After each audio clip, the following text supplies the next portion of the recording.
আসসালামু আলাইকুম রহমতুল্লাহ। কবুতর পোষা যাবে কিনা, কবুতরের ক্রয় বিক্রয় করা যাবে কিনা?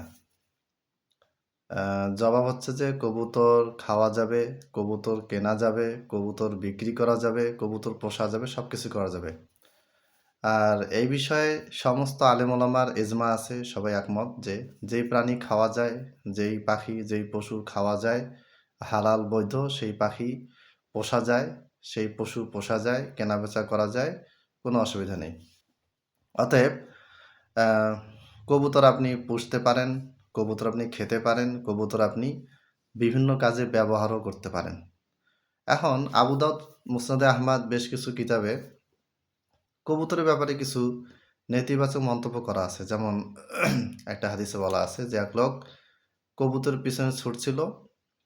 আবু দাউদে আছে হাদিসটা। নবী সাল্লাল্লাহু আলাইহি ওয়াসাল্লাম বললেন যে শাইতানুন ইয়াতবাউ শাইতানাতান, এক শয়তান আরেক শয়তানের পিছে পিছে দৌড়াচ্ছে।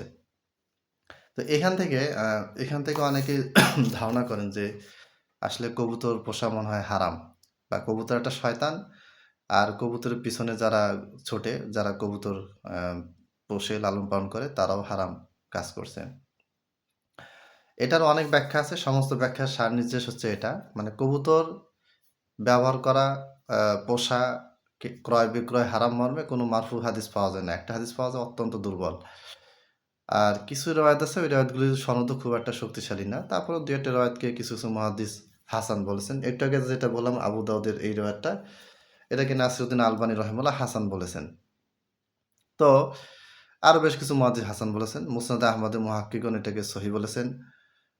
ভারত পাকিস্তানের বেশ কিছু মুহাক্কিক এটাকে গ্রহণযোগ্য বলেছেন।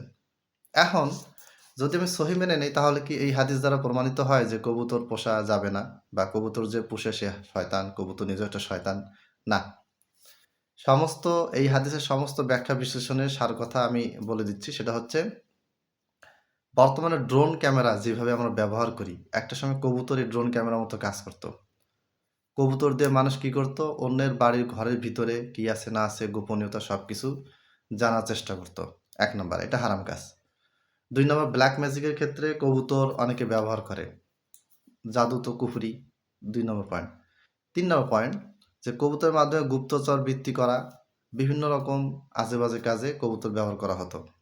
৪ নাম্বার, কবুতর এমন একটা প্রাণী যে কবুতরের পিছনে যখন আপনি সময় ব্যয় করবেন, আপনার প্রচুর সময় চলে যায়। কবুতরকে নিয়ে খেলতে খেলতে আপনার ২ ঘন্টা, ৫ ঘন্টা, ৭ ঘন্টা চলে যায়। তো এইরকম বিভিন্ন কারণে কবুতরের ব্যাপারে কিছু নিষেধাজ্ঞা হাদিসে পাওয়া যায়, কিন্তু মৌলিকভাবে কবুতর হারাম বা নিষিদ্ধ এটা বলা হয়নি। অর্থাৎ আমি একটা উদাহরণ দিই, যে আপনার কাছে একটা মোবাইল ফোন আছে, আপনি মোবাইল ফোনে পর্ন ভিডিও দেখেন, আজেবাজে ভিডিও দেখেন, সময় নষ্ট করেন, তাহলে আপনার জন্য মোবাইলটি ইউজ করা হারাম। কিন্তু মোবাইলটা হারাম নয়। আবার আপনি যদি মোবাইলটা ভালো কাজে ব্যবহার করেন, তখন কিন্তু আর এই মোবাইলটা আপনার জন্য ইউজ করা হারাম নয়। এটা ডিপেন্ড করবে আপনি কি কাজে কোন উপকরণটা কিভাবে ব্যবহার করছেন। আপনি যদি কবুতর দিয়ে মানুষের ক্ষতি হয় এরকম কোনো কাজ করেন, তাহলে আপনার জন্য কবুতর কেনাবেচা করা, কবুতর পোষা এটা হারাম, নিষিদ্ধ। হ্যাঁ, খেতে পারবেন, সমস্যা নেই। কিন্তু এটা আপনার জন্য, এই নিষেধাজ্ঞাটা আপনার জন্য, যে আপনি কবুতরটাকে খারাপ কাজে, অবৈধ কাজে ব্যবহার করছেন, এর জন্য আপনি দায়ী থাকবেন, এটা আপনার গুনাহ হচ্ছে। কিন্তু সামগ্রিকভাবে সবার জন্য কবুতর হারাম বা নিষিদ্ধ নয়। কবুতর মৌলিকভাবে হালাল একটা প্রাণী। এটা আপনি খেতে পারবেন, পোষ মানাতে পারবেন, ক্রয় করতে পারবেন, বিক্রয় করতে পারবেন, খাঁচায় রাখতে পারবেন, আপনার বিছানায় কোলে নিয়ে ঘুমান, কোনো অসুবিধা নেই। আর যে রায়তগুলি আছে এটার ব্যাপারে বললাম যে এটাই, যে কবুতরকে বিভিন্ন অবৈধ কাজে, নেতিবাচক কাজে, ইসলামের দৃষ্টিতে হারাম এরকম বেশ কিছু কাজে কবুতর ব্যবহার করা হতো। এই জন্য বেশ কিছু নেতিবাচক বা নিষেধাজ্ঞামূলক হাদিস পাওয়া যায়। আবার সবগুলি হাদিসও খুব একটা সহিও নয়।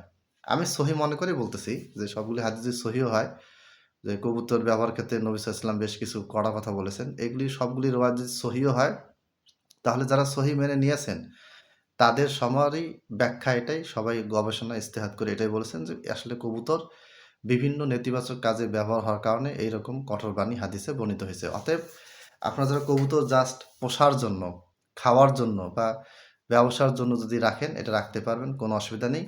তবে কবুতর দিয়ে যদি আপনি কোনো হারাম কাজে ব্যবহার করেন, তাহলে সেক্ষেত্রে আপনার জন্য কবুতর ব্যবহার করা নাজায়েজ, হারাম। এটা শুধু কবুতরের জন্য না, যে কোনো ক্ষেত্রে।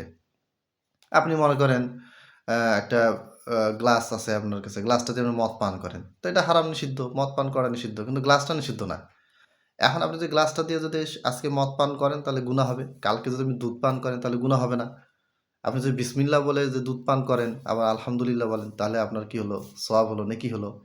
আবার একই গ্লাস দিয়ে যদি আপনি আ মানে নেশাদার কিছু খেলেন বা খারাপ কিছু খেলেন অথবা অন্যের কাছ থেকে চুরি করে ১ গ্লাস দুধ নিয়ে এসে খেলেন, তাহলে এটা হারাম হবে।